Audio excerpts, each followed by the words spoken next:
What's up, jobbers, and welcome to the latest edition of the Jobber Knocker podcast. As always, is Nestlemania alongside for the ride is a man that never has to go to the desert to have a good time, JC. Yeah, you know what I like? Water. So even though our boy Ray, who was over there, it was raining. So apparently it does rain in the desert. So what up, Ray? Because that dune buggy shoot looked fucking ridiculous. So whatever the fuck that was, it was ridiculous. But we love Ray. We love everything wrestling here. We have a lot to talk about. We got some breaking news that happened a couple hours ago here. We should probably talk. We got Crown Jewel, AW, WWE, all sorts of nonsense here. But before we get into the shine, JC, you did say to me before we start, we should probably discuss this breaking news.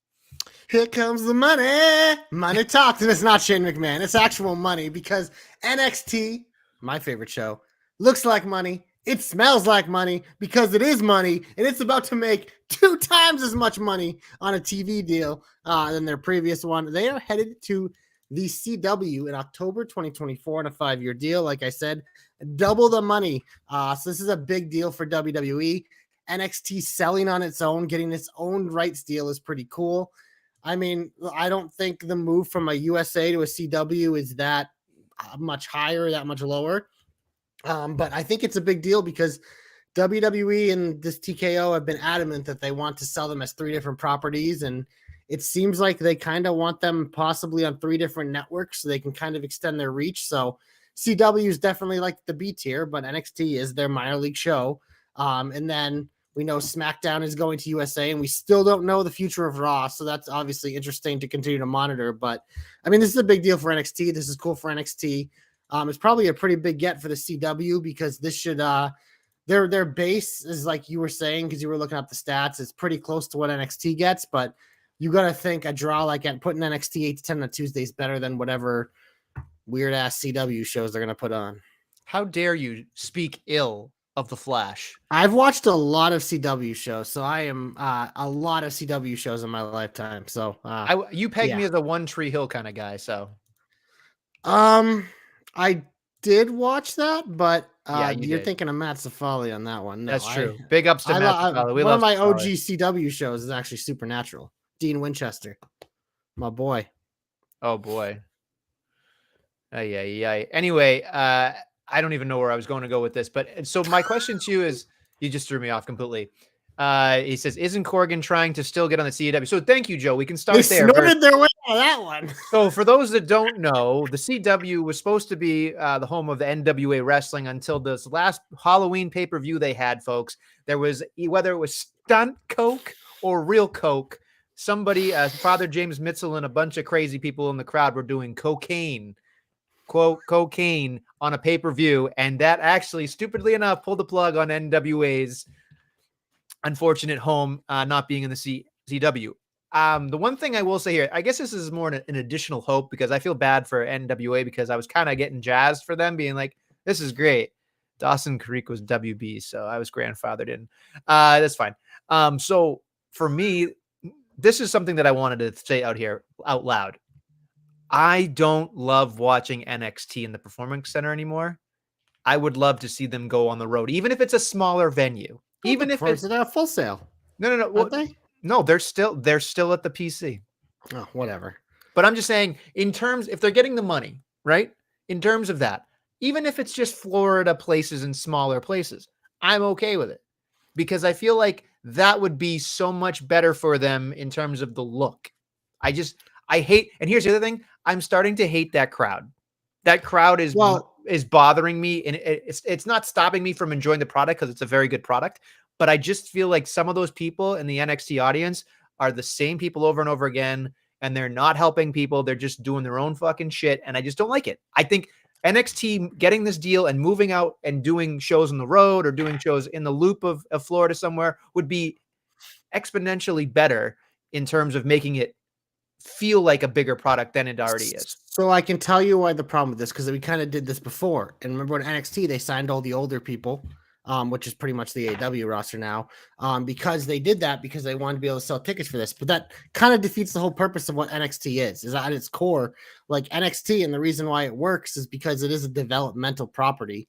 And so to have these kids that you want training there every day at the Performance Center with hands-on coaching, it's not going to be as easy to do that if they have to travel around, or whatever. Like local Florida, like I think that'd make a little more sense because the commutes wouldn't be as big. But I think that's the biggest issue with it and why NXT went back to their old model, because they realized, like, look, we are a feeder for the main roster. It just so happens that people love watching our product, even though it is a work in progress product that we have the ability to make extra money off it and televise it and give these young wrestlers an opportunity to get in front of a TV audience like immediately. So I think that's something that you have to toe the line with if you're careful. Like I said, I think your travel to select locations, mostly in Florida, could work, but I don't like they go on the road a couple times a year. We see it, and they go for some things, which I think is fine, but you don't want this to become like Raw or SmackDown, because that's kind of defeats the purpose of like what NXT is. At that point, it's just like you're a third brand, which we saw they did that before. Instead, like they went back to being like, no, NXT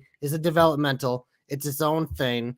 And the idea of NXT is to get these superstars ready to become those main traveling circus of Raw and SmackDown. Big Joe Stopper says, get rid of Izzy's dad and his acolytes. Those idiots soured me on NXT. I don't disagree. That's what I was. Yeah, I haven't seen Izzy on NXT in like 5 years. Well, Izzy is now a professional wrestler, I think, in the area. She is not on NXT. So there you go. So Joe, maybe you should watch NXT because she has not been on NXT for like 5 years. Yeah, she's not there. Anyway, so it's a great opportunity for everybody. I do think it's interesting. You did allude to it earlier in the program that Raw is the last of the three to get their thing. And it's interesting to me because Raw's the flagship, right? Raw is what brought everybody to the dance. So I'd be curious to see what happens. I could see FX taking it. I really do. I just don't know if they're going to be able to put it on Monday nights, which is interesting, but we'll figure it out at some point. It's weird. It's a weird one because I think ideally they want to tap into that Disney family, it feels like, but obviously like with that, it's a whole different thing. But it feels like that's kind of what they're waiting for, is to outbid, because I feel like NBC and USA would be willing to take on both. But maybe not. They paid a lot of money for just SmackDown, which is still wild, but I don't know. It's very interesting that one hasn't, because I thought for sure, like we've seen in the past, like NXT's been part of the package, and them getting their own thing, I think that's why I think that's pretty cool, because it just goes to show like that WWE is gigantic and everyone wants a piece. So it makes me think that there really is a bidding war here going behind the scenes, and they're just trying to milk everyone for every penny they got. And clearly waiting with NXT worked, because CW was probably like, well, shit, we thought we had this backup plan. We might as well freaking pony up and go get the real thing. So I think it's something that I'm very interested to watch. I know Ari Emanuel, the CEO of TKO of the merged thing there, had like a big press conference today and was answering a lot of questions about UFC and WWE. So, but yeah, it's something that I think we're going to have to watch these next couple months, because it is, like you said, like that's always been their flagship show. Obviously SmackDown on Fox has kind of elevated itself past that, just because being on like free cable, it can get to a lot more eyeballs than USA can, but it's going to be really fascinating to see how this all plays out. Is there anything else, or would you like to move on? Jewel of crowns. Here comes the money. Money talks. Sensing a theme this week, aren't you? I should have just put money, money, money. Who do you trust? Me, I'm giving away free money. Who? All right. Anyway, so we start off in the pre-show. Sami Zayn and JD McDonough, 9 minutes and 40 seconds on the dot. And I will say, the one thing I've watched about JD McDonough, he might as well be the new Dolph Ziggler. Might as well be the necessary. Like, the guy cannot have a bad match. He has a big head and small arms, but boy, can he wrestle, And then Sami Zayn over like Rover, obviously, because he's just where he is in his life, Especially as well over as there. over Yeah. there. Fun match, good time. Everybody enjoyed it. I don't really have much more to add to that. Nope. Okay, moving on to the main card. Seth freaking Rollins defeats Drew McIntyre, 18 minutes, 20 seconds. I was disappointed with the outcome, obviously. I predicted a very ballsy move that clearly backfired in my face, but I will say this, JC, it was a good match. It was a good match. And I will say this much, that crowd fucking loved Mac. Like, I was watching that going like, it is like 100% for Mac.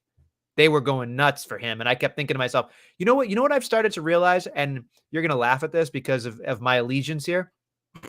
But I'm starting to wonder if McIntyre has like a Bret Hart in him, where like he's kind of loved in America, but internationally, Bret Hart is like a fucking god in like Canada and like other places like the UK or whatever. And I'm thinking to myself, like, does Drew McIntyre feel like a bigger deal when we're in different places? Oh, 100%. 100%. Because it's like there's a lot of use Nestle. There's a lot of Brit shamers here in America. You know, it's Jesus like Christ. Things, All like, right. You know, we ran away from them. We ran over the pond and we emancipated from them. You know what I mean? So there's a lot of use out there. No, but seriously, it's one of those things like, I think this is why for WWE, it's like they're starting to really tap into this international market because they are flush with international stars. So that's why they've been doing the UK shows every year. They're doing these Saudi shows every year. They're doing an Australia show. They're doing a Germany show. Like they have these international superstars that, yes, obviously they're still big in America. They're very popular here, but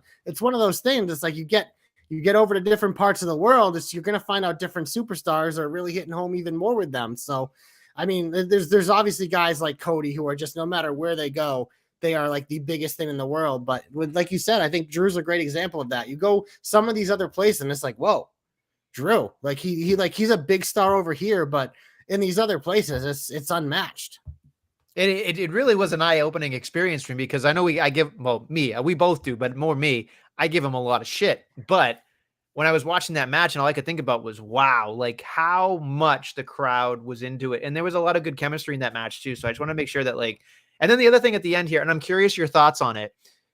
Could probably parlay into our conversation about Monday as well, but Sami Zayn taking the briefcase after the failed cash in. So my biggest issue with this is like, I think I said in the group, like so obviously I said after, I'm like, it's always a good match, but it was just like, I was just so disappointed with everything about this. It was so obvious. The minute they announced it first, it's like, well, this is just Retain a Mania. They're going to tease a cash and nothing's going to happen. But it was disappointing because as I'm watching, I'm like, it'd be cool if Drew won. Okay, he's not going, oh, here comes Priest. Well, he's not going to cash in, especially when he has to wrestle Cody later in the night. Like, so it's one of those things. But then when Sammy stole the briefcase, I was like, oh, okay, that's something interesting. I'm curious to see what they do with it. Then we get to Monday and they did absolutely nothing with it. So just like, what a fucking waste. That's, to me, it aged even more poorly for me. See, the thing that I thought would have been interesting here was that I kind of was hoping, this was my, pie in the sky attitude when I was watching was, okay, Sami Zayn has it. Clearly he's cock blocking him from cashing in. That's great. But what I thought was going to happen in this Monday iteration was going to be that we were going to have Sami Zayn versus Priest for the briefcase. And that would have like enticed me because I'm like, okay, very rarely does anybody put the briefcase on the line. I think the only thing I can remember to my head is because I'm an RVD guy, is he put it up against Shelton Benjamin for the IC title. Well, Miz got it the second time when he beat Otis. That's true. Thank you. Yes. So it has happened, just not very frequent, and that's fine. But I thought this would have been an interesting little, even if he didn't get it and Priest just got it back, that's fine. But it's hard. It's hard because the briefcase feels weird. It feels well. It felt to me like I was almost for kind of like a cat and mouse game because obviously we know they've been dragging out this Judgment Day versus Cody and friends for War Games for a while now, and we'll get to that obviously when we get to Monday. But it just was like I was like a little cat and mouse here with the briefcase. It kind of makes it interesting. It makes Sammy feel more important, and they just kind of took that away. Like, what was the who was the one that threw the briefcase in the ocean? What feud was that? Because someone I remember like sold the briefcase and he like threw it in the ocean. It was like one of the funniest things ever. I'm trying to remember. It wasn't Cody, was it? You know what? It might have been with Sandow. I don't know, but I just remember I was just like, I'll look it up while we talk here. But I think that was Cody. I feel stuff like that. Cody. Like I'm like they can do shit like that with this and make it a little more interesting. I don't know. It was a good match. Like it really was. And then I saw it. I'm like, okay, That was whatever. Cody. Yep. It was Cody. Okay. So that's pretty much all I have to say about that. Yeah, on. Moving on, Rhea Ripley defeats Nia Jax, Raquel Rodriguez, Shayna Baszler, Zoe Stark, 11 minutes, 5 seconds to retain the Women's World Championship. The one thing that stood out to me was like Shayna doing 3 submissions at once. I thought that was cool as fuck. I was like, looked cool, wonderful. And then, of course, the riptide from the second rope onto 2 girls. Nia wasn't even in the ring when it happened. So I was like, well, who are they fucking protecting here? Whatever, you know? And clearly Rhea Ripley is not losing that championship any fucking time soon. So she's got the biggest can at Survivor Series too. We'll get to that, but I have a feeling all 4 of these women in that match are going to get singles matches, and they usually put the easy one up front. So let's just leave a little simmer on that for later. What's up next? We're going to have a Boy and Gardner going ballistic when you start picking it up, but that's fine. Moving on, Solo Sikoa beating John Cena. I said he beat John Cena, folks. 16 minutes, 10 seconds. This to me was the shock. I should have seen it coming. I didn't. I was cheering for Mr. Cena, obviously. We both picked Cena, I believe, too. Yes. This one hurt. This one hurt in terms of like, what the fuck, right? But I will say this much. This is me being Detective Nestle, or just me being really into certain things in this matchup. This, to me, you should go back and watch this again. And I'll tell you exactly why. There were things in this match that were so intricate in the progression of John Cena in his storyline, but more importantly, Solo Sikoa, right? Solo Sikoa has an amazing first singles victory against the GOAT. That's the one thing. But what I also want to say here is, if you go back and you look, everything that John Cena did in that match was very simple, and he went after the hand. It was a story. And to counterpoint that, if you go back and watch, everything that Solo counterpointed with on Cena was all Samoan style moves. It was fantastic. I kept going like, am I sensing a theme here? And it got like 10 minutes into the match where I was like, holy shit, this is a big deal. And then finally, this is the biggest difference in terms of John Cena now versus John Cena a while back ago. If you go back in time and you watch John Cena peak John Cena, I'd say like Cena versus Rock in that area, 27, 28, 29 in that area. When John Cena loses, you can go back and watch the ending of losing to The Rock in Miami. 1, 2, 3, rolls out like a tumbleweed. Does not want to be seen in the ring on his back in those era. What he did on Saturday, he laid in the ring. He did not move. And if you go back and watch, he was shouting instructions to Solo about, look at your hand, look back at me, look back at your hand, grimace. He basically directed that entire scene on his back. And it was wonderful to see that he did it, but also what he was giving back and what he could do for Solo in that moment. And it was huge, absolutely phenomenally huge for everybody involved. So I just think that everybody that ever says any bad thing about John Cena, go back and watch that, because the dude stayed in the ring and helped him create a new star. Like like Solo's a big deal anyway, but that was a defining moment for Solo Sikoa. Yeah, biggest one of his career, first singles match on pay-per-view against one of the greatest. Like, Solo hasn't taken many L's either. I believe it's Cody, and then did LA Knight beat him? I feel like that's kind of like it for Solo losses. But yeah, no, I mean, this was a beatdown for the most part. Like, Cena got a little early, but for the most part, like, Solo just absolutely beat him down. It was dominant. And to me, the biggest takeaway is what's next for John Cena. It certainly feels like he's going away again for a while, and whatever. But it's just like the way the send-off, it's everything else. It feels like there really might not be a lot left with him. Obviously, with wrestling, it's never over. As you know, Ric Flair just signed a big deal with AEW, so you know that's a thing. But I don't think Cena will be going down that route. But it feels like we really are in the twilight years of Cena, and it's just we probably don't see him again till the new year. Maybe not even that early. Maybe we wait all the way till WrestleMania. Maybe not even then. But it is kind of crazy to see it be like, man, he might actually like finish up without ever even getting towards this record, which is crazy. I think it's just phenomenal to see him give back, because, I mean, with the exception of Triple H, I mean, he's always mostly giving back, though. I know, like, obviously in his prime, he was beating everyone, but it's just, he's one of those, especially like this last run. I mean, he laid down for Austin Theory. He's been doing it for a little bit now. So it's just this why I think we both kind of pick Cena, because we're like, okay, he's done that for 2 or 3 years now. This feels like with the trajectory we go back up, but instead he just got Samoan spiked right back down. And now it's like, is this it? Is this it? I don't know. I think it almost feels like if it's going to happen, it almost feels like there might be a small window here for him to get number 17. Like he comes back, he wins a match, he wins another match. Like they're going to tease 17. Even if he doesn't get it, they're still going to tease it. I think they have to before he's done. Like they should, but it just feels like they can't. Like it's one of those things. I felt this was the start of the build, and it just now it's like he's even farther away. So it is wild to think about because we know he's not going to work a lot, as he shouldn't. Yeah, I mean, you could tell he's doing it all he can, but it's not the same. It's just not the same anymore. Moving on, Logan Paul defeats Rey Mysterio to capture the United States Championship, 17 minutes, 55 seconds. This was a no fucking brainer. Clearly, Logan Paul, if you've watched the clip, saved Rey Mysterio from impending doom and neck paralyzation, which again, on a positive note and a personal note, they don't always teach you how to protect people that early in your career.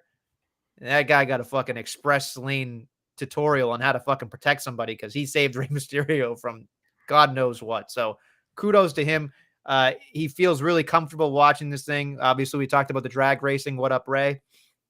The one thing I will say here is I've started to notice the tape study from Logan Paul. Like he did the Ultimate Warrior, Gorilla Press, shaking the ropes, bouncing, and like the Ultimate Warrior is a very controversial person. So I feel like he's going to go look and say, okay, who's controversial here and there and start putting in those things in repertoire. We know he can do the AEW fantastic aerial maneuver kind of stuff. But when he goes back in time and uses the old time stuff, I'm like, okay, that's where you win me over because I know you've always kind of been a fan, but now it's like, okay, you have a championship to uphold here. You have stuff to do. So I was very happy with the result overall. Yeah, no, I am all in on Logan Paul. It's been trending this way for me for a while. He has just always been so natural at this. And to see someone come in and dedicate themselves, even in the short times he's there, he comes in, he never feels like a guy that just like is half-assing it. He's full speed ahead. You can tell he has a respect for his peers, the industry, and everything else. Like you mentioned the old school. There's nothing more old school than using brass knucks, man. So yeah. He's done that a few times, and I love the shit he did after the match, going up, like saluting Rey Mysterio, and Rey Mysterio being like, I know what you did, bro. And Logan Paul's like, yeah, but I respect you. I just gotta do what I gotta do. And I'm like, that's who Logan Paul is. That's the thing that has really, for me, brought me full circle into being all in on Logan Paul is because at first, like anytime you start something, you can tell there's a little bit of uncomfortability, but you can tell now he's feeling it. And he's like, I'm just gonna be myself. And then the WWE styles just turn it up, man. He's just himself out there. He's just turning it up. Nothing's bothering him. He's smooth in the ring. He's good in the ring. He has good chemistry with Rey Mysterio, especially. They've worked together a few times now, but it's just like, you can tell the confidence is there. This is something he wanted. It's cool to see someone on the level of Logan Paul want the United States Championship that bad. And I'm like, you know what? This is important for the title. Even though we obviously know he's not going to be there every week and things like that, it feels like, especially coming off like the Theory reign and them they didn't even use the title anyways. It's like, why not put it on someone who can take it places? And if he does another boxing match, he goes out to his goddamn boxing match or sells millions of views on pay-per-view with the goddamn US title. So I would think at this point, he's holding that thing till Mania. I think a guy like LA Knight makes a lot of sense for him to capture his first title. That would be a banger of a WrestleMania feud if they go that route. I think that makes a lot of sense because I think it'd be a big deal for both guys, and especially LA Knight's already tried the Roman thing. It's like, now you got to go back down and work your way back up and maybe find your groove in the mid card for now. But I love this. I love this decision. I'm all in on Logan Paul. If you would have asked me a year or 2 years ago, I've been like, hey, you're going to be a Logan Paul guy. I was like, I mean, I respect him, but no, I'm all in, man. He was one of my favorite parts of the show. Everything about him, his presence, his aura, and his genuine love for what he's doing. I'm all in. It's contagious to watch, is what 100%.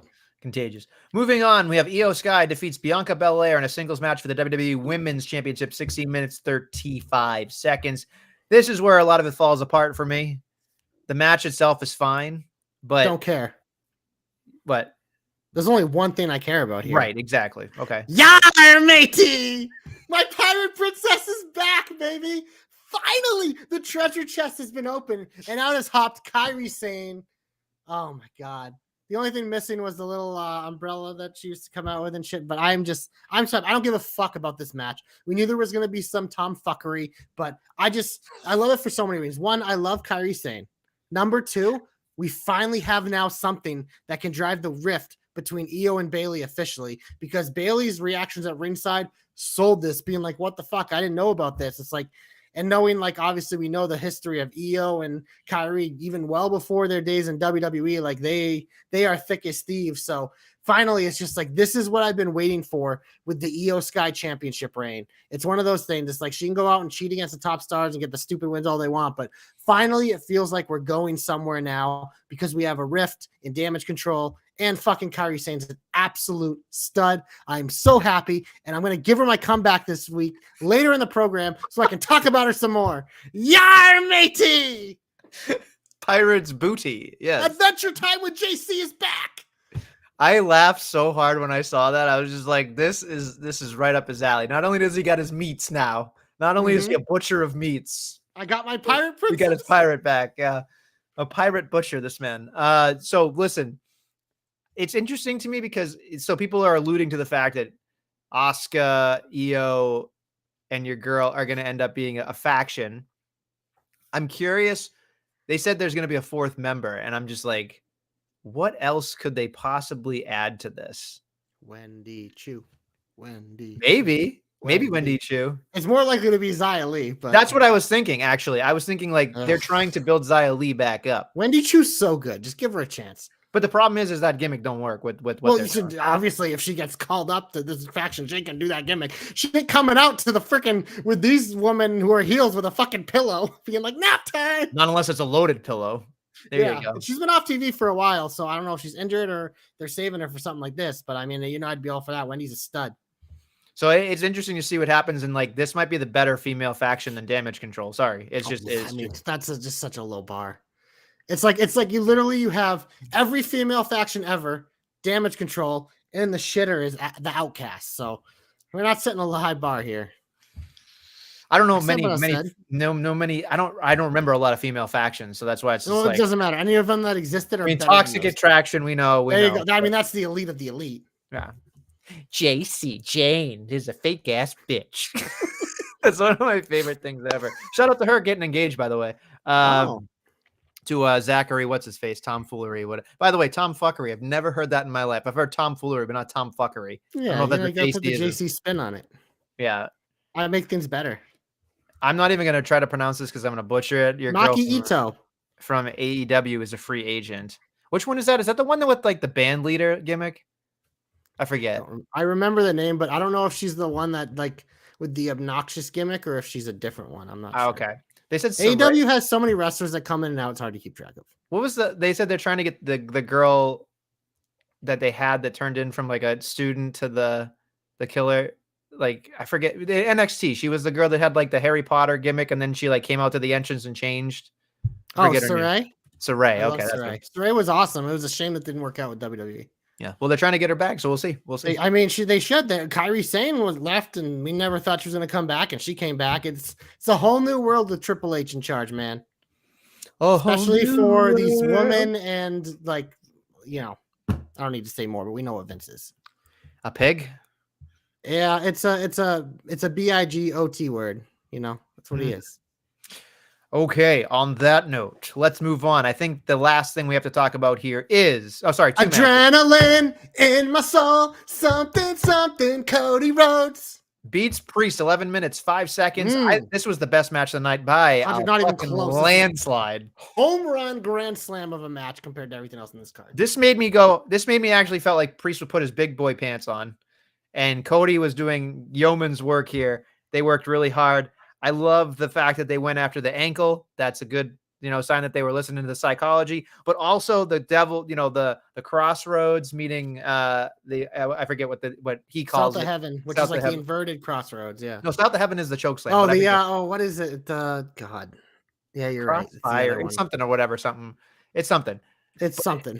It's something. Who gives a shit? But anyway, we'll figure it out when he's champ. Yeah, Until exactly. then, whatever. But it just I laughed when Jay came out and destroyed all of Judgment Day. I was like, okay, like whatever. And then it just happens. But like, super kick party. oh yeah. But again, that match fantastic. Nothing else to say about it, but it was just fucking awesome. Like, Yeah, I mean, I said it in my preview. I'm like, I feel like this is a measuring stick match for Priest. Like, this is a, if you're ready, we'll know. If you're not ready, we'll know. And because you're going against one of the top tier guys, it should be the best match on the card, and it was. So I think he's ready. Mm-hmm. And then finally, what everybody was waiting for, Mr. LA Knight took on Roman Reigns, 20 minutes and 5 seconds for the United States, the undisputed WWE Universal Championship. So we knew he wasn't going to win. It was still a fucking amazing thing. It was great to see all the signs, and all that shit. I will say this much. I watch wrestling differently than other people. So this was more of a telltale sign for me watching. LA Knight got the offense early, a lot of offense early, which he kicked out of how many spears, how many Superman punches. Like he got out of the guillotine 3 times, which some people never did, even once. And there were run-ins galore at the end, obviously lost, but it was still a huge, big deal for him because Roman went out of his way for him, is what I'm trying to, impress upon everybody, is that Roman's Roman Reigns, a giver, man. When he's in the mood to give, there's nobody better, I think. And I think even though you can look good in a loss, I think this was an absolute great move for LA Knight here because, you have the Jimmy helping him thing, the solo distraction, everything. It doesn't take anything away from LA Knight. He's still got his fucking, his heat back on him. He can do whatever he wants. And I think it makes perfect sense going forward. So LA Knight's got a huge future for him as long as he keeps himself healthy and in the right frame of mind, because you can tell the crowd definitely supports him. Yeah, no, this is another measuring stick match for a guy they hope has a big future. And it's one of those things, like it delivered, but at the same time, it's the reason why it's not a big headline is it's every other Roman Reigns match in the past couple of years where it just bloodline helps him win. And every single person who's faced Roman Reigns has a fucking gripe, going all the way back to the fucking demon, the random rope snapping and them never acknowledging that. It's been Cody, Sammy, Jay. It doesn't matter who. They've all been screwed KO about 50 times. So it just is add LA Knight to the list. He's a notch on the belt, but it's just one of those things. It's a rite of passage, and LA Knight, I think, earned his stripes this weekend. So good for him. I am concerned that we don't see him until the Royal Rumble, but Roman? Yeah, it is weird. I could see him making an appearance here and there. I feel like they make a big deal out of like the New Year's shows. Maybe he comes back there, does some backstage segments. But yeah, in ring, he definitely ain't defending that thing till the Rumble. I would think at this point. So we'll see. It boggled my mind. I saw I know you're a stats guy, 54 title defenses in his entire reign. However, just to put into context, Hulk Hogan had somewhere upwards of like 450. Yeah. It's ridiculous. I mean, Orange Cassidy probably defended the title 54 times in his first run. And yeah. He had that thing about a tenth of the time of Roman Reigns. Yeah, it's amazing. I mean, that's the thing with Roman Reigns is he hasn't needed to do it, but that's why you look at this year and it's just like he has barely done anything. And that's why we're getting into knocker season. Next month, we'll be doing our knocker awards. You storyline stuff, he'll be there, but in terms of like all these other things, like he can't even be considered because it's just like at some point you got to work, and he's just hasn't worked this year. Just is what it is. I mean, I'm trying to think. He maybe has worked 4 matches. Cody at Mania, Jay at SummerSlam. He had the tag Crown match. Jewel, LA Knight. I'm thinking championship defenses. And then he defended at the Rumble. So did he defend in between the Rumble and Mania? I don't think so. Yeah. So no. I'm sorry. Sami Zayn. Oh, that's right. So yeah. So who did you fight at the Rumble? Did he even fight at the Rumble? Oh God, I don't remember. So we have Zayn, Cody, Jay, and LA Knight. Yeah, and then maybe someone at the Rumble. I can't. That was so long ago. I'll go back and look. Right, Royal Rumble, was it 2023? Yep. Okay, so keep doing your thing. I'll look it up real quick. I was just gonna say Crown Jewel. It wasn't anything that blew my socks away. It was fine. It was like most of them was entertaining. We didn't even talk about the Miz Waller segment, but had some fun there. Just having the 2 of my favorites in the ring together, doing a little haha bullshit. But it is what it is. It was KO because that's when Sami Zayn turned. That's right. So yeah, so 5 title defenses because I'm assuming I don't think he's defended on SmackDown. No, he would never do that. Nobody does that. No. Yeah, why would you do that? We're looking at 5 in 12 months. That's wild. So my nervousness is that I feel like SmackDown is not strong enough storyline wise to carry without a part-time main champion and a part-time secondary champion. It's fine because look at this. SmackDown's been my least favorite show of the year. With some of that stuff there, just because I feel like they have all these people that just they kind of like shoehorn in. That's all the same shit. I think what they can do now, if they're smart, is we've seen it on Raw. Just you have a full roster of talent. You have so many people that you're not using. Just start using them. You can do interesting shit. And like, it's one of those things like now that maybe you can make that women's title feel more important now with all these moving parts. Cause for the entire year, we have been just shitting on those storylines. Now they have extra time kind of to feed into that. You have these young stars like Grayson Waller, you can kind of lean on. Like, yeah, obviously you always want to be fighting for championships, but we just got to get through the next month and a half here until we get in a Rumble season. And I think what they can do is you can build up some of your younger talent. People who aren't featured, maybe like do some women tag title match stuff on that show. We got our fire bitches, which haven't done shit. It's one of those things.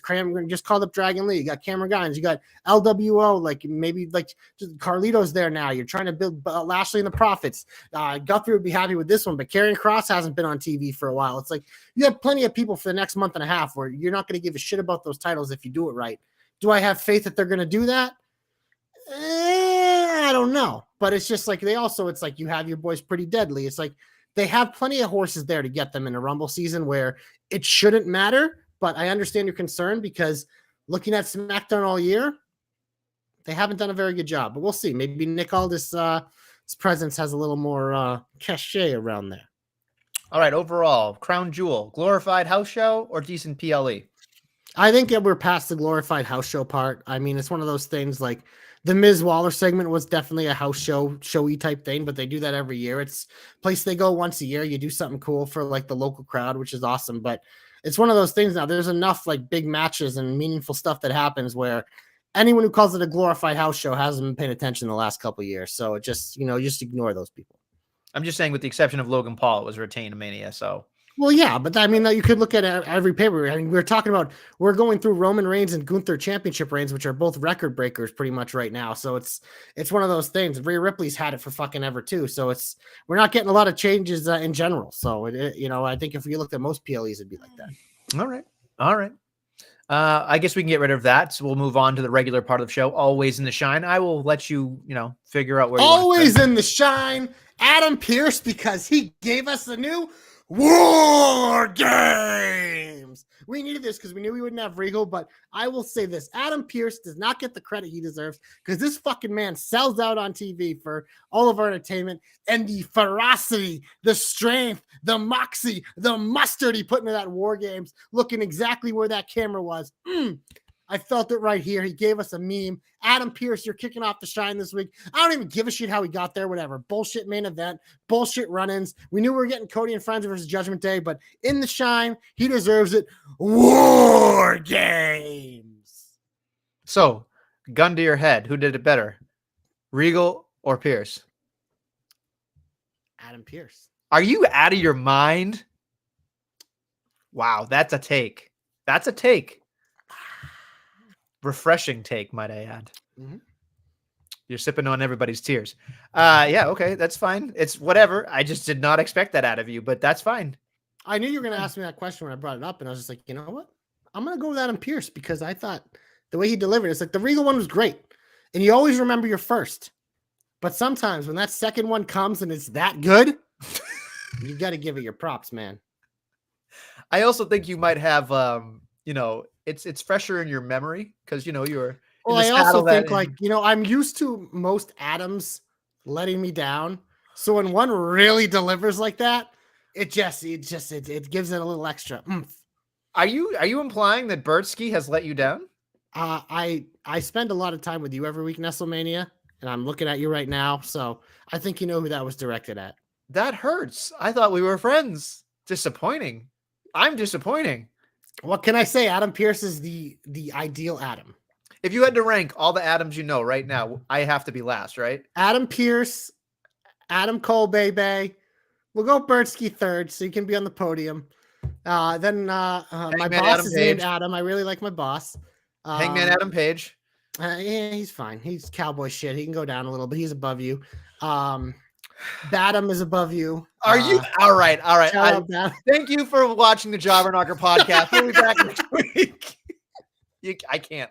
That's where I draw the fucking line. That's where I draw the fucking line.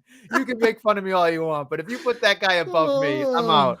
I'm out. All right. Well, we can move on from the Adam stuff. Like the my War Game God. shit, I don't think there's honestly a lot to talk about here. It just is one of those. We knew it was coming. It's here now. The one twist is that it is going to be Raw exclusive, and Seth Rollins is on Team Cody and Friends along with Jay and Sammy. But I'm also happy that JD and Dom are going to be in this match too. The whole Judgment Day as a unit. But it just, the segments leading up to it, I think they are what they were.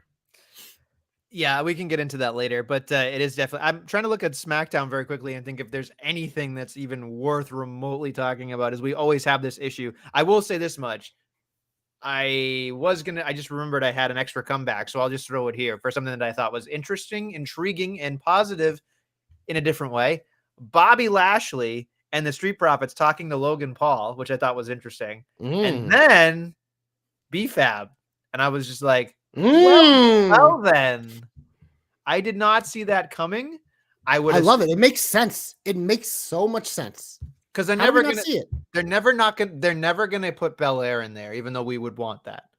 So I mean, like I was thinking, like who else could they put in there? And I was thinking other women, and she didn't even occur to me. Honestly, she will help their promos so much. Because Lashley's great, but he's good in short spurts. Like you mix a little bit of B-Fab in there, and we're looking at a good unit. I think it's interesting because again, she's not going to wrestle, so she's not going to take away from anybody. And I think she can do for them what Maxine does for the Alpha Academy. Sure, I could buy that, which I think is very important. And she has a role that's very important. However, I'm sitting there going, is Adonis still employed, and what happens to Adonis? Yeah, I mean he's been working a ton of matches and stuff, main events and stuff. But I mean he's a solid like wrestler. Just the thing is he's the perfect like jobber because he's so athletic and is great at selling. But it just. I don't know. It's one of those things that they use him somewhere, but it feels like he's the guy that you're going to see pop up on SmackDown every few months and not take a beating. He'll probably be Karrion Kross's returning opponent. Guthrie. I named him twice in one episode. If Karrion Kross becomes world champion, buttering up Guthrie before we get to the main event later. Before you absolutely annihilate him out in the desert. It is what it is, folks. So we get to Raw. I'll say something that I actually really enjoyed. I thought Judgment Day versus New Day was actually it made sense. It was a decent match, and I was sitting there going, even I know there's no tag team titles on the line. I'm thinking like, oh, I would be okay with New Day doing this because New Day could at least New Day is almost like they don't have to be transitional champions, but they're so good at what they do that you could turn around and have a match here against this person and the next week over here, and it would make perfect sense because it's a New Day. But I don't get that sense with the Judgment Day, so I was kind of sitting there going, like, can we just give the titles away to somebody else? Because I will say this though, what I liked about this is it felt like a legitimate win for Judgment Day, a non-title legitimate win, which is something they needed against a good tag team who's been on a pretty good roll. So I really like this booking, and they made it make sense. Be like, look, they dressed up like it's Halloween. We thought it was disrespectful, but that brings me, I have like two broad strokes on Raw of shine, and that brings me to my first one, Nestlemania, and that is that the tag team division on Raw continues to grow because not only do we have Judgment Day and New Day, obviously we know Alpha Academy and Imperium are still rounding out a solid division, but Creeds and DIY took on each other this week. I think the Creeds are a big get for this division. We saw them and Ivy Nile become official, signing the contract backstage with Adam Pearce. I kind of love this, like a different way to do the NXT call up, being like Adam Pearce, like pouncing on him before Nick Aldis could. And it's just one of those things. It's like they are another legit tag team you bring in this division. So like you said, when we do finally get away from this Judgment Day thing, or if we don't for a while,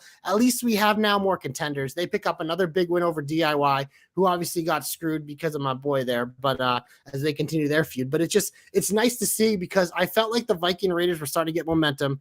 Eric got hurt and was like, well, shit, we're down another tag team. Are they going to bail on tag team wrestling again? It's like, no, we're going to continue to build it. We're going to finally bring back DIY. We're going to call up the Creeds. And I'm looking around. I'm like, oh, that's a nice little division we have on Raw now, which is nice to see. So I did want to bring this up here. I was going to save it for the Heat, but since you mentioned it, I feel like it's apropos. I feel like, and you can discuss this, in the chat as well, but I'm curious how everybody feels about this. I feel like, I know we're only 2 matches in with the Creeds, but I feel like they're booked really bizarre. Like what do you mean by that? So like, here's what I'm trying to figure out. In theory, right? They're baby faces right now anyway, right? Yeah. However, it's like I understand wrestling Gable and Otis because of the background. I understand that, and that's whatever. It's fine. But this past week against DIY, I just felt like it pigeonholed them into a way of it didn't make any sense. Like people, like they don't know the creeds. So if you want to make them a baby face, you want to put them against a heel tag team for me that shows off their mentality and what they can do. But DIY is also in this murky, weird situation where they're trying to find their footing. And it just felt like, I don't know, like for me, it just felt like I wanted both of these teams to kind of like grow. And I know they will, but it just seems like a very odd situation for me because DIY feels like, at least for me, they're putting their stock into them because of who they are and who they were, Triple H loves them. And the Creeds feel like kind of an afterthought in a different way. I know that's not the case, but it just feels odd to me. Like you could have put them in a babyface heel situation and made it better than what I got. And I just felt like the whole thing soured for me, especially which I thought was even more bizarre, which was Ludwig getting involved in that matchup, which I didn't agree with. I understand we're continuing that story, but it felt completely out of place and discombobulated for me when I was watching. And again, you can tell me differently, but well, I think I think they looked at it booking wise. This was an easy way to have DIY get screwed by him, but also get the Creeds another legit win over a good tag team. But the Creeds, I have 2 points here. One is that I don't mind these two going up against each other because I think the way these two tag teams get over is we obviously know, like Julius has obviously gotten way better at the promos, but we obviously know like promos and character work, these guys are all capable of it, but that's not their strength. Their strength is what they do in the ring, and that's how these guys earn respect, especially DIY. They became stars because of the absolute bangers they put on between the ropes, and they were able to tell stories once they built on that, which I think that's an important part of wrestling too, is sometimes you got to prove that you belong, and then you start to get the story treatment. So what I liked about this is just, as I'm watching the match, because obviously when it starts, it's dead. Because like you said, DIY is returning. They're still kind of new to the bigger audiences. The Creeds are very new to these bigger audiences. But I always like to watch in matches that start dead. It's like, can they raise it as it goes? And this match picked up a lot of like good stuff going on and got the crowd more involved as it goes, because the Creeds are a weird case. My second point here, kind of like where I meld the two, is that the Creeds never really had a moment where they turned babyface on NXT because they were heels for like ever. But then it was just one of those things, as they wrestled more and more, people just started to cheer them because Julius does the crazy stuff.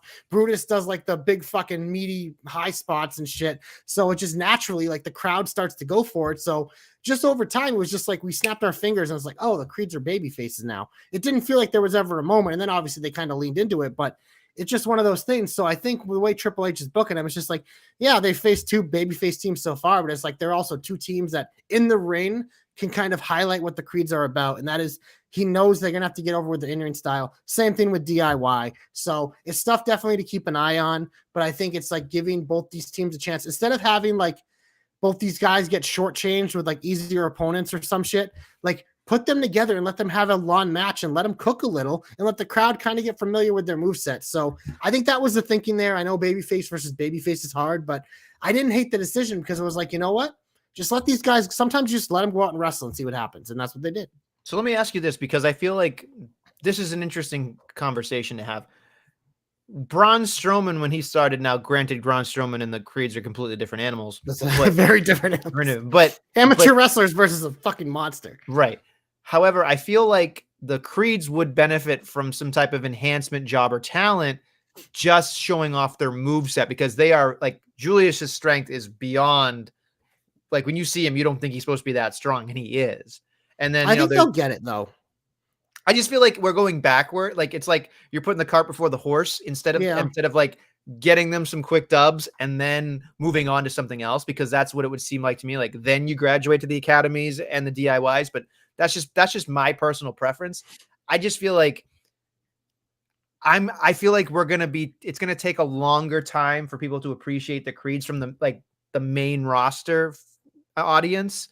Because not everybody from NXT goes to the audience follow. So, but DIY is in a similar boat where it's like they're starting almost over from scratch. It's just bizarre. To me, it left a weird taste in my mouth. But again, I thought an enhancement match for the Creeds would be fucking great because again, show off their strength and what you said, in-ring mentality.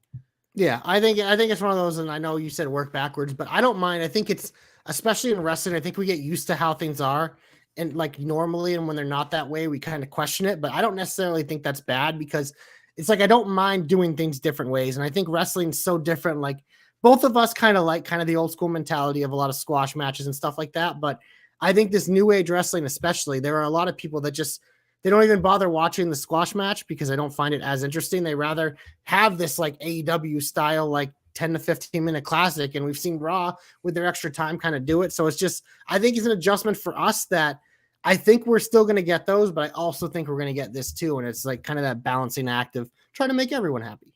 All right. Anything else you got? Yeah, my biggest shine of the week, honestly, besides Adam Pearce yelling "War Games," was how important that fucking Intercontinental Championship feels, man. And didn't even need Gunther this week to sell it. That's the beauty of it, is you have 4 legit superstars who want this title. They're all getting hype packages. I mean, we've seen Gunther actually be a fighting champion, unlike the other champion on Raw, but I love this. And hashtag JC's meat match of the week is on the way, baby, because he got Bronson Reed and Ivar in a match. Slappity, slappity, slappity. Some meaty meat with a little bit of Mizzy and Ricochet. Pew, pew, pew, pew, pew, pew, pew. All around. Hopefully he's not concussed too bad. Shout out Ricochet. Hope you're okay, buddy. But I mean, this match was fun. I loved. We kind of said that last week. Like you said, you kind of felt Ricochet was out of place, and I was just like, even if it does, I don't care. I want him in there for the pew pew pew with the meat and the Miz. It's just, it was fun. I thought this was a lot of fun. I loved how important it felt. I love that Ivar beat the living shit out of Miz after. The treatment they have given Ivar, the opportunity that he has just fucking grabbed the last month since that the injury that happened after they were starting to get billed, it turned a negative into a positive, man. He has looked absolutely great. We know he can go in the ring. He's getting a chance to prove it. And now he's facing the Miz next week, I believe. So it's just like, it's cool to see. Obviously, Miz and Gunther was the match we want. It's the hype we're waiting for. It feels like someone who could actually be a contender to dethrone Gunther. So it's awesome that it's happening at Survivor Series. Obviously, Reed and Ricochet always delivering. But this, to me, like, this was probably the highlight of Raw in terms of an entire thing for me this week, was all the IC title shit. Do you have anything else as positive? Because there's a part that's heaty for me. I do not. Okay. So I agree with you. Meat match of the week, wonderful stuff. I will say, get him off my TV, get him off my TV, get him off my TV. If you believe what Goliath Freezer has said, that they were supposed, that Ricochet was not supposed to kick out, and it was supposed to be Ivar and the Miz both getting a double pin. It did seem awkward when you watch it. You did feel like it was awkward. I thought it was a double pin at first. That's why Right. I was so confused, because I'm like, oh, they're doing the double pin. It's going to be a triple threat, or they face next week to see who they actually whatever. Yeah. But yeah, no, it did. I mean, and if it seems like Ricochet was concussed, and if anyone's ever had concussions like I had, that shit sucks. And so if you're gonna fuck up, then yeah, that makes perfect sense. But it didn't ruin the whole experience for me, but it was definitely like, and that's why I was like, okay, Ivar beating him down at the end. That's how you kind of save it.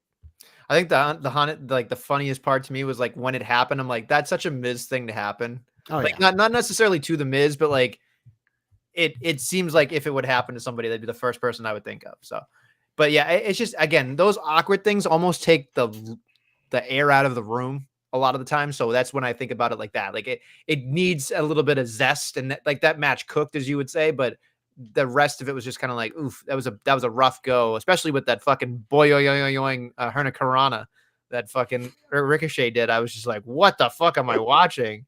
This guy's like a video game, but whatever. It is what it is. I'm curious. Do you have any heat? Yeah.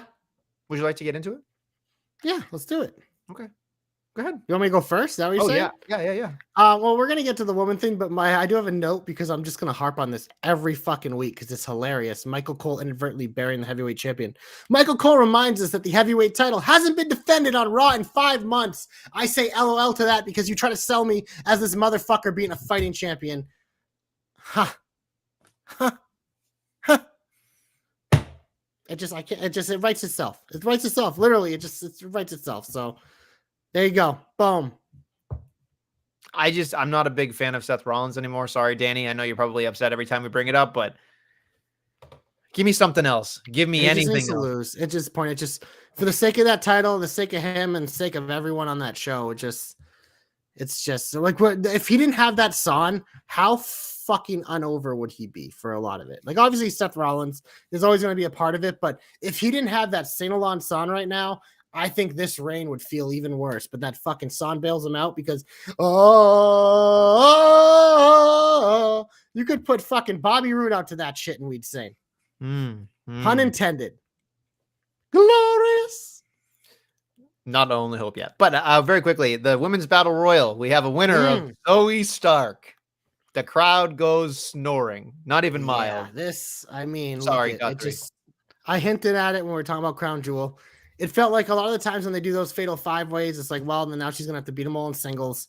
So you do one of the easy ones up first. Zoe Stark. It's a great opportunity for her. She's a good wrestler. Rhea kind of needs like a Natalya type to give herself a good match to kind of make us feel better about this reign. But I will say this. I love Xia taking out Becky before the Battle Royal, continuing to make her feel important, push that story forward, take the Becky factor completely out.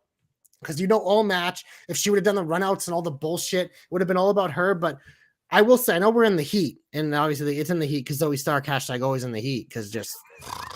But I was happy the way this match was because I thought the depth of the division kind of got a chance to shine a little bit here. Almost everyone got entrances, which I thought was cool. You never see that in battle royals. It's usually they all just come out during commercial, but I thought Triple H was making a point to be like, look, we have a lot of talented women. We're going to let them go here. Ivy Nile making her debut in the Battle Royal had a ton of eliminations, got to show off like she may be small, but she is super strong, super athletic, and someone that is really fun to watch wrestle. So I love that. The biggest pop of the match was Nia getting tossed out. We love that.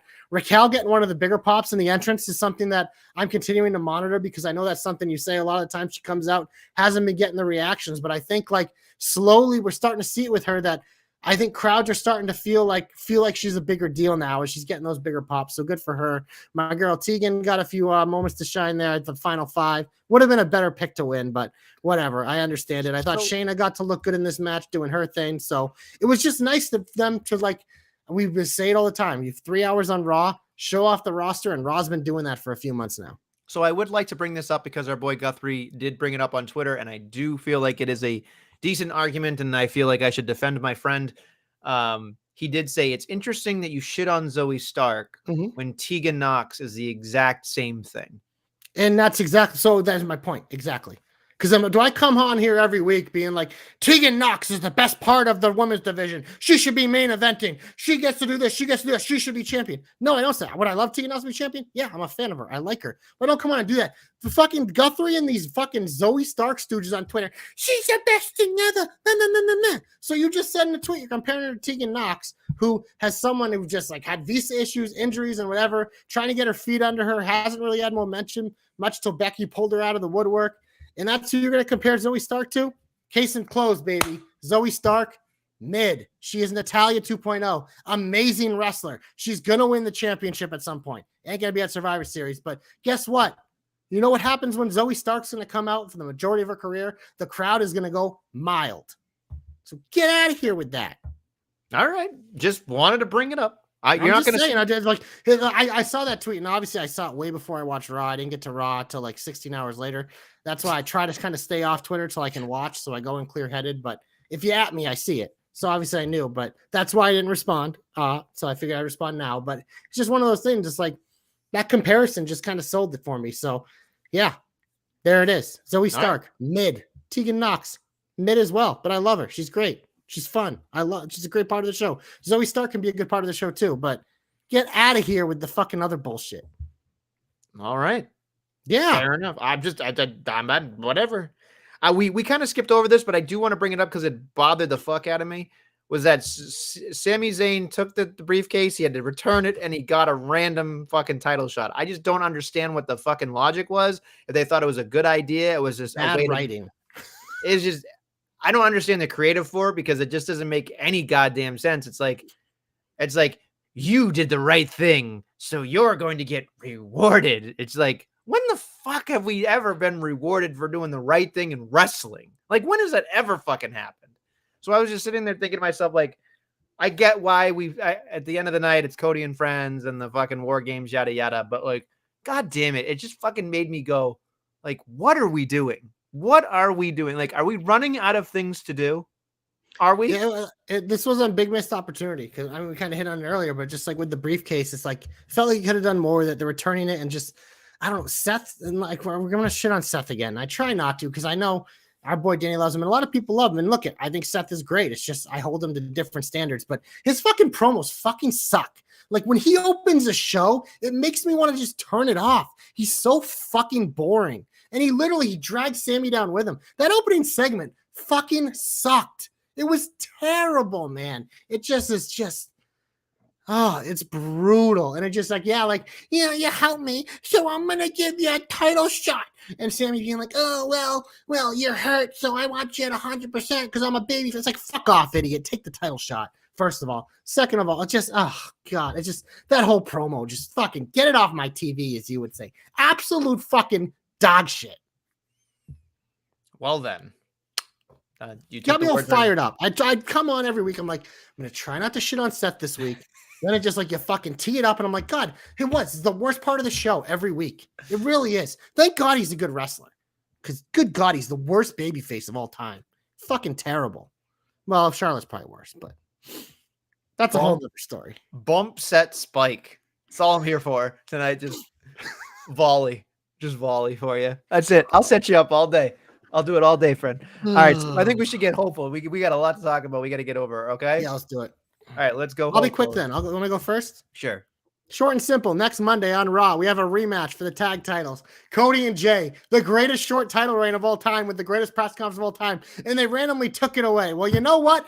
Give it back to them. God damn it. We got to get through this next month and a half. And you know what? You want to talk about how you want to save SmackDown Nestlemania? You know what you do? You have Cody and Jay win the tag team gold because then guess what? Then go over to SmackDown. They can wrestle Pretty Deadly. They can wrestle the LFO, the Brawling Brutes, and anyone else you want to throw there. Waller in theory. It's just another one. Just fix your mistake. And the tag titles going over to Cody and Jay means we are closer to hopefully a Priest cash-in. So this is like a double entendre hope. Give me all the everything at once. But yeah, this you should be happy with this. It'll help you save SmackDown. You want some championships on SmackDown? Have fucking Cody Rhodes and Jey Uso take those fucking fruit roll-up fucking straps and bring them on over there. Hashtag JC knows. Hashtag JC hopes come true. Told you I'd be quick. Boom, baby. Wow. All right. Yeah. My hope is very odd because they went out of their way to advertise War Games for 5-on-5. It's for Judgment Day and for Cody and friends. So I think there's got to be 1-and-1 on either side. I think we get a turn before War Games and that Drew McIntyre, because he was silent coming out of his car and going back in, will align himself with the Judgment Day. And you wait to the very, very, very end of maybe not even going to Raw. We'll say we'll wait to see if there's a fifth member for Survivor Series. And Randy's like, I'm sorry, Cody's like, I got a guy. Randy Orton comes back, saves the fucking day, and fucking RKO's every motherfucker. However, just because I'm me, Randy Orton gets a fucking, I want to be Randy Orton, just decides I'm going to RKO every babyface just because I'm Randy Orton. And that's when all Judgment Day has to do is handcuff all the babyfaces to the fucking cage, and they all wait, and Damian Priest cashes in as all the babyfaces are chained to the cage, and Damian takes Seth Rollins' championship because RKO is just having enough of everybody. There you go. Yeah, I like it. And if Randy RKO's Cody, my erection will be, I will break everything because my erection will just break everything. The man will have an erection perfection. Kerplexion. All right. Yeah, it's fine. All right. Comeback. I'll do my comeback very quickly. I'm going to give my comeback to AEW, but more specifically, storyline wise, I think they're doing a better job each and every week. We give a lot of shit to them. Just wrestle. It's fine. But I think we always enjoy when they thread the needle in WWE, right? They start, they get the middle, they have a couple promos, a little thing here happens, and then we get to the main event. They felt like they did that in terms of MJF with the finding a partner storyline. It was kind of whatever, but they did have Samoa Joe. They did have Wardlow.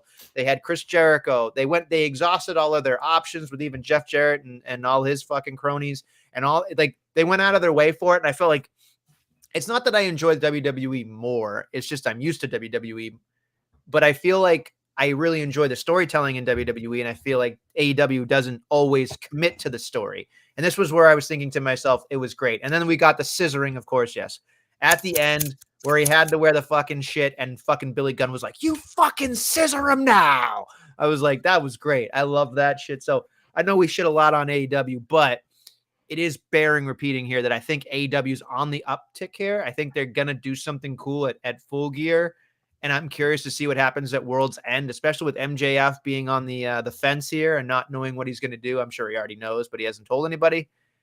It's fascinating to watch, and not everything is must see in AEW, but there's the swerves of the world and the fucking Young Bucks losing. I thought that was cool too. So like, there's like maybe the Young Bucks turn heel against Kenny and the fucking saggy Jericho. I don't care, but there's something interesting here, and I think I don't. It's interesting to me because I don't necessarily fast forward the matches in AEW, but I don't pay attention to them. I know you fast forward a lot of them because they're all 8-man tags. Yeah, but I don't care. But it's just I watch the real matches. Yeah, but then like when I see fucking Serpentico or whatever against fucking Lance Hoyt or whatever his fucking name is, the fucking murderer, Lance Art, whatever. Like, I don't give a fuck about these matches. So when they do storyline shit like that, I'm in. I think AEW, if you can keep that fucking going, fantastic. It is funny though, however, most AEW fans panned that fucking review. Like they thought it was a terrible episode. And I'm like, really?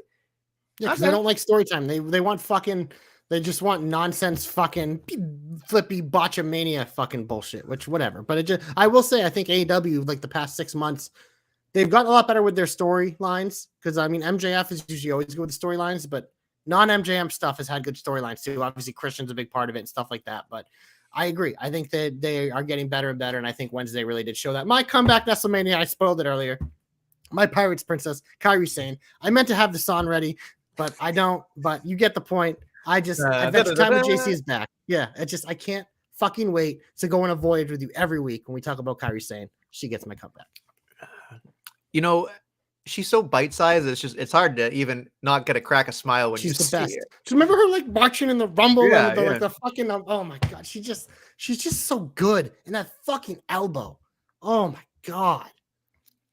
It's almost like perfection. It's almost like when you watch it, it's like she just turns in midair and you're like, did you slip in an invisible banana peel? Flutters. Like, just flutters. How do you do that? How do you do that? It's like the opposite of Macho Man's elbow. It's like Macho Man just went like flying down and like hurting people, and they probably peed red because of how hard he hit him. And then there's fucking woof, fucking Kairi Sane hits you and you're peeing gold, baby. Yeah, seriously. Because it was money. So, all right. Anyway, big old finish. I'm sure we've got a lot to talk about, so let's get this going. Yeah, SmackDown. We have a big match actually on SmackDown. Bobby Lashley taking on Carlito.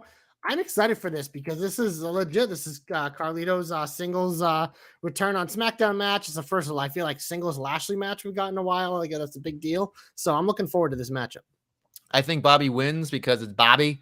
And I'm sure there's some chicanery. We didn't even talk about the fact that the brass knuckles were left by Santos, but they left that. Yeah, that was an interesting thing. It was like he took him away, but then he left him there. It's story time to storylines to keep an eye on down the line. Yeah. That was good. Yeah. We head over to Raw. We have 4 matches. We talked about 2 of them earlier. We have the Judgment Day versus Cody and Jay. I'm expecting Judgment Day bullshit, but I want Cody and Jay. Not fucking happening. I would be shocked. But here's the thing. I think to piggyback off of what you said, if they get the tag titles back, we know the fucking cash-in is coming soon. It has to. What I'm hoping for. Then we also have the match between The Miz and Ivar. A nice clash of styles here. You know what's funny? It didn't occur to me until this. We had this conversation. It's interesting to me because I feel like I cannot wait to see fucking Gunther just light up the Miz, because I feel like he's gonna be like, not in the face, not in the face, not the face. Like it's gonna work and I'm gonna laugh. But I feel like the Miz is gonna turn it on. Like I watched him do something on Monday and I went, man, this crowd fucking loves him. And like they did such a great job on commentary with the Miz. He was so over in Saudi too. Yeah, it was just like, but the crowd was just like, I think Cole or somebody was like, he doesn't know what to do with it. He's not. It's so true. It's like when Corbin was getting cheered in France. He was like, what the fuck? Yeah, it was just funny because like we talked about this before, but the Miz just needs to keep being the Miz and not change a goddamn thing. That's the cookie cutter recipe. So. Speaking of an interesting matchup, next week we have Otis, a meat man, taking on Shinsuke Nakamura. Why? I don't know. It feels like Nakamura is going to run through all of like Alpha Academy after he took out Tozawa this week. Otis is up next. So that means Gable's after that. All right. Yep. And then he wishes he could run through Maxine. And then we have one more match on Raw. Tegan Nox taking on Piper Niven. I'm assuming this is finally going to set up the tag team match between Chelsea Green and Piper Niven taking on Natalya and Tegan Nox. Who gives a fuck? It is a virtual. I mean, it's those titles. It's just like Chelsea's amazing, but it's like they literally just aren't even trying anymore to defend them. It's like they did it on NXT. Give them credit for that, but it's like they don't even do anything on SmackDown. You called up these women's tag teams. It's just Isla and Alba cut these promos every now and then. We're like, ooh. But it's like, when are we going to start doing something? So it will be, I guess, nice for them to actually defend it soon, hopefully. But yeah. It's all fucking weird. Tegan will get the win.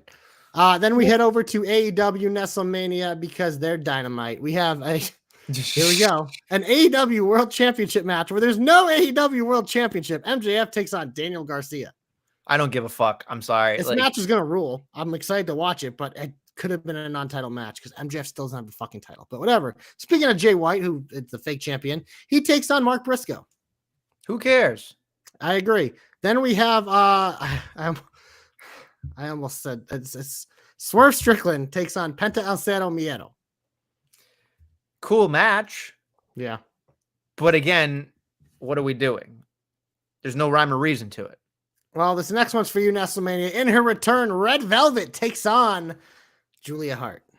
I mean, I'm interested in what Julia Hart has to offer. I think she's on the upswing here, but Red Velvet is just cooking up some L's. That's all she's doing. She's fucking cooking up some L's. That's it. Doing the cooking. Yeah, there you go. Fucking cooking up the L's. That's it. And then I saved the best for last. Likely next week's JC's meat match of the week. Dun, dun, dun, dun. Samoa Joe and his meaty meat taking on the meatiest of all meats. And Keith Lee, what? I have a feeling Keith Lee is going to win. It just seems is like the this for most the AEW thing championship? in the world. Yes, I it think is. It's for the champion. Yeah. The Samoa Ring of Joe's Honor. held that thing forever and like barely defends it. So I wouldn't hate it. I just feel like Keith Lee just works in Ring of Honor for me. Like it just makes sense. And if they're gonna end up with Samoa Joe and MJF again, I feel like that's where they're gonna end up with World's End. Like MJF is gonna have to overcome Joe one more time before he's. The Wardlow thing's interesting too because he's still going at Max backstage. It's like MJF's got some meat coming after him. It's interesting. He's got Dance Boy on Wednesday, but he's got the Meat Boys. Here's my thing, right? Like, so we have Jay White, we've got fucking Wardlow, we've got Samoa Joe. One of them's gonna have to take place on Dynamite, and the other one's gonna have to take place on World's End. Let's say potentially MJF leaves after that, right? I mean, I think at this point, and I know he mentions it every now and then, but there's no way he hasn't already resigned. The way this kind of worked out is that would have been such a cool storyline, but the problem is he's just become a full-fledged babyface, and that storyline doesn't work with a babyface. So he hints at it every week because it's his character, but it's just like it lost all the steam for me in the world because he's a babyface, and that's not a babyface storyline. And the other thing that's a telltale sign for me is you have Wardlow, you have Samoa Joe, you have the Devil, you have Roddy Strong, you've got Adam Cole. There's too much. There's too much to be crammed in between now and January that I just don't see it fucking happening. I would go out on a limb here and say if MJF shows up in AEW, I would absolutely be shocked. I think there's 0% chance of him doing it now. Yeah, no. I think he's probably already signed a 3 to 5 year deal, and then after that's when the real discussion begins. Because isn't he 26? He's a fucking baby. He's got all the time in the world to jump ship to WWE. Doesn't have to be now when he's on top of the AEW world. So okay. Anything else? That's it, baby. All right. We tried to be as quick as possible, but we're still really long-toothed. On that note, we thank you for listening and watching the Jobber Knocker podcast. We'll be back next week with some more Jobber Knockery. Yar, matey.